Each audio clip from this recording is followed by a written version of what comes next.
Good evening, everyone. We have just launched our new Onyx G chip this week and it's already showing promising results. I want to say we did a very good job at it. Too good. As you can see here in this chart right here, based on my experience, people will start buying and then they won't buy for like a couple of years. So the product is too good. That's the current problem. So I propose a solution for this problem. We will make our current product $10 cheaper with way more limited components. Josh, ano ba natin? With all due respect, sir, reducing the cost of our product means that we're going to need to remove the security processor system, and our reliability tests are gonna fail. Nonsense. I'm expecting you to do your job.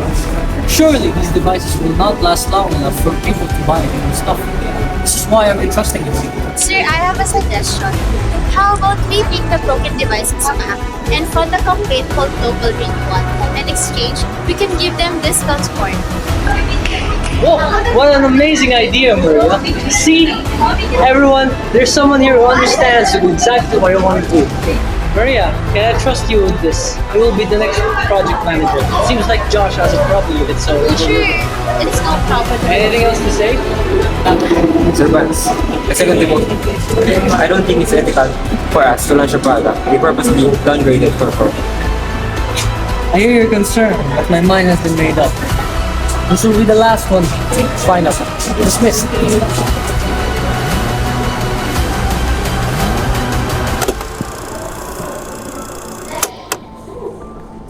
Mic check, mic check. Date, December 17, 2025. This is a reminder to everyone na simula pa lang, di na ako naniniwala sa remote ng product na to. And the following test that I made just made my hunch red. Every single remodeled chip failed the stability test in just approximately 2 years. Intentional programming incompetence. What's the worst part is that the chip has a massive undocumented vulnerability. Kahit isang hacker lang na makahanap nito, pwede na ma-compromise yung per home IoT network. Once is already watching me at home. Kasi nag-speak up ako ng meeting. Hindi ko na alam kung anong gagawin ko and alam kong mali, pero employee lang ako and I cannot do anything about it.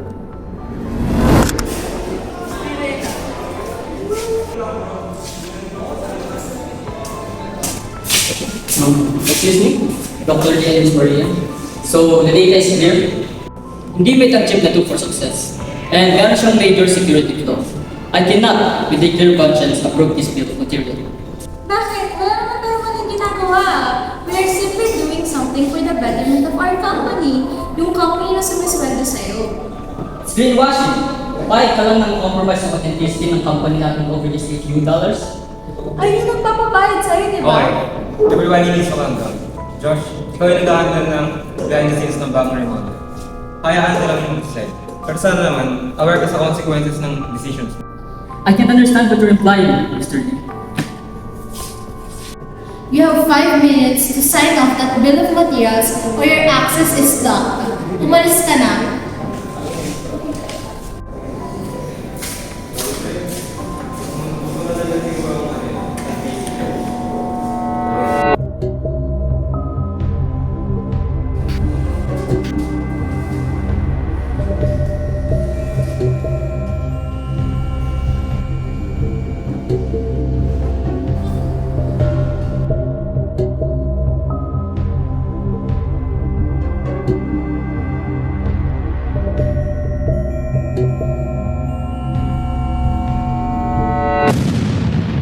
Responsibility is not the profits, it's to the public. Isang major security flaw ang nagdulot ng malawakan data breach na nakaapekto sa milyon-milyong user ng Pure Orange devices. Ayon sa isang leak report mula sa isang anonymous source, sinadyang gumamit ng kumpanya ng mas mura at mas madaling masirang components.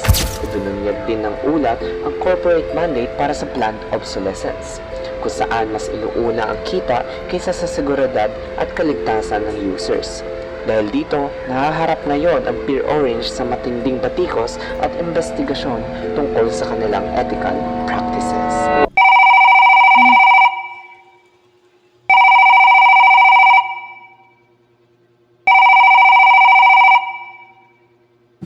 Sasagutin ko pa ba ito? Siguro hindi na. I quit.